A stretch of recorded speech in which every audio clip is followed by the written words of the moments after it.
Iako je prelepa devojka Mary Bigovi umrla još 1934. godine, njen duh i dalje zaustavlja vozače u blizini groblja uskrsnuća u Čikagu i posećuje plesnu dvoranu. Legenda o ovoj devojci dospela je i na film, ali i u neke rock balade. Evo i 5 jezivih činjenica o ovoj neverovatnoj priči. Mlada devojka, kratke plave kose, zavodivih svetlih očiju, lepotica kakva se retko sreće, sigurno je bez sumnje najpoznatiji duh grada Čikaga. Tamo je nazivaju Vaskrsla Mary jer je najčešće viđaju kroz groblja uskrsnuća na Archer Avenue, gde se pojavljuje obučena u svečanu belu haljinu iz 30. godina prošlog veka, gde stopira vozila kraj puta. Ona ima običaj da tajanstveno usred vožnje nestane iz automobila ili se na očigled zaprepašćenog vozača zaputi prema ulazu u groblje i tamo misteriozno iščezne u vazduh. Zvala se Mary Bigovi, Amerikanka inače poljskog porekla, i te kobne večeri 1. marta 1934. godine ona je boravila u O'Henryjevoj plesnoj sali, danas Willowbrook na Archer Avenue.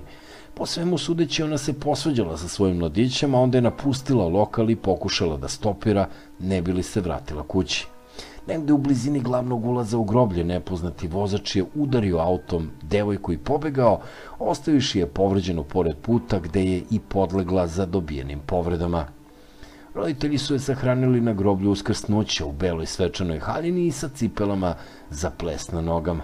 Ali nije prošlo mnogo vremena, njen duh je počeo da se pojavljuje na mestima koje je posećivala dok je bila živa, kao i na putu gde je poginula. Meni po svemu deluje kao da je živa, osim što je na dodir veoma hladna, kako je potvrdilo više njih koji su imali priliku da sa njom plešu u plesnoj dvorani u Willowbrooku ili da je povezu do groblja. Prvi takav događaj zabeležen je još davne 1939. godine. Njegov aktor Jerry Paulus nedavno je preminuo. On je devojku primio u vozilo kod Liberty Grove-a i plesao sa njom čitavo veče. Nakon zabave, dok su se približavali glavnoj kapiji groblja, počela je da se ponaša veoma čudno. Rekla je Jerryu da zaustavi kola, izašla je i potrčala prema groblju, gde je, prema njegovim rečima, bukvalno nestala. Jerry Paulus sutradan je posetio njenu majku i na fotografiji preminule ćerke prepoznao devojku od prethodne noći.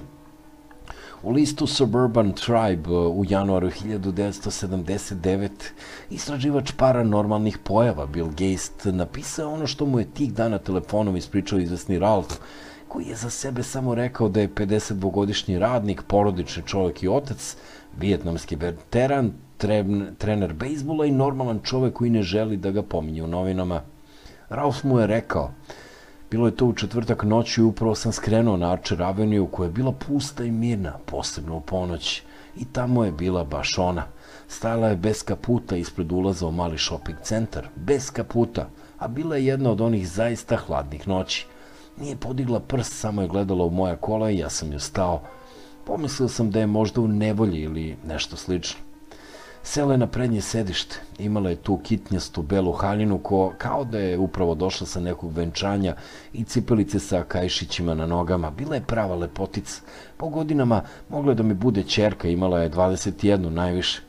Pitao sam je gde ide i ona je rekla da mora da stigne kući. Interesovao sam se šta nije u redu, da li je imala problema sa kolima, ali ništa mi nije odgovarala. Delovala je zbunjeno i pomislio sam da je možda popila par pića ili da je bila jednostavno umorna.